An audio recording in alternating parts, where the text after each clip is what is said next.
एक राधेश्याम नामक युवक था। स्वभाव का बड़ा ही शांत एवं सुविचारों वाला व्यक्ति था। उसका छोटा सा परिवार था जिसमें उसके माता पिता, पत्नी एवं दो बच्चे थे। सभी से वो बेहद प्यार करता था।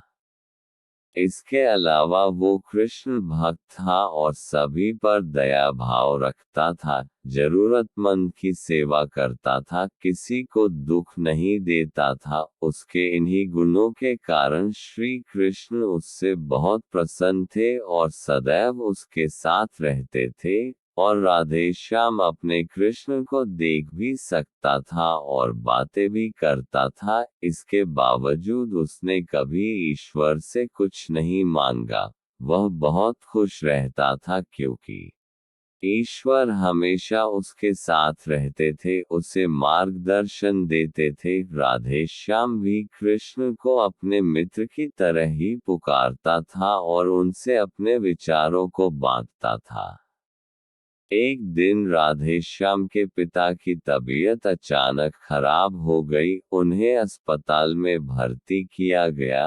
उसने सभी डॉक्टर्स के हाथ जोड़े, अपने पिता को बचाने की मिन्नतें की, लेकिन सभी ने उससे कहा कि वो ज्यादा उम्मीद नहीं दे सकते और सभी ने उसे भगवान पर भरोसा रखने को कहा। तभी राधेश्याम को कृष्ण का ख्याल आया और उसने अपने कृष्ण को पुकारा। कृष्ण दौड़े चले आए।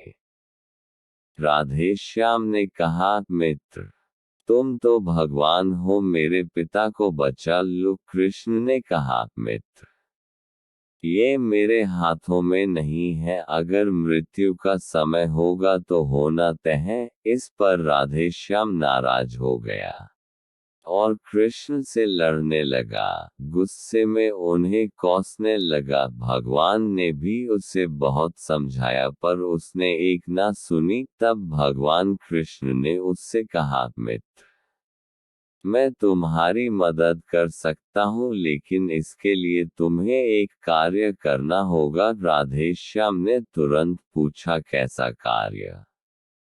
कृष्ण ने कहा, तुम्हें किसी एक घर से मुट्ठी भर ज्वार लानी होगी और ध्यान रखना होगा कि उस परिवार में कभी किसी की मृत्यु न हुई हो। राधेश्याम झट से हाँ बोलकर तलाश में निकल गया। उसने कई दरवाजे खटखटाए। हर घर में ज्वार तो होती, लेकिन ऐसा कोई नहीं होता जिनके परिवार में किसी की मृत्यु ना हुई हो। किसी का पिता, किसी का दादा, किसी का भाई, माँ, काकी या बहन। 2 दिन तक भटकने के बाद भी राधेश्याम को ऐसा एक भी घर नहीं मिला। तब उसे इस बात का एहसास हुआ कि मृत्यु एक अटल सत्य है। इसका सामना सभी को करना होता है, इससे कोई नहीं भाग सकता। और वो अपने व्यवहार के लिए कृष्ण से क्षमा मांगता है और निर्णय लेता है जब तक उसके पिता जीवित हैं उनकी सेवा करेगा। थोड़े दिनों बाद राधेश्याम के पिता स्वर्ग सिधार जाते हैं। उसे दुख तो होता है, लेकिन ईश्वर की दी उस सीख के कारण उसका मन शांत रहता है।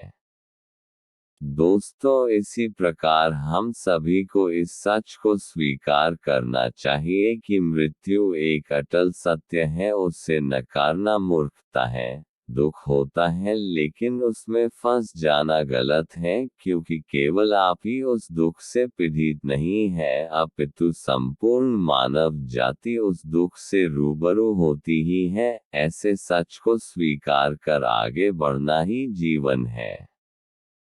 कई बार हम अपने किसी खास के चले जाने से इतने बेबस हो जाते हैं कि सामने खड़ा जीवन और उससे जुड़े लोग हमें दिखाई ही नहीं पड़ते। ऐसे अंधकार से निकलना मुश्किल हो जाता है। जो मनुष्य मृत्यु के सत्य को स्वीकार कर लेता है उसका जीवन भार विहीन हो जाता है और उसे कभी कोई कष्ट तोड़ नहीं सकता। वो जीवन के हर क्षेत्र में आगे बढ़ता जाता है।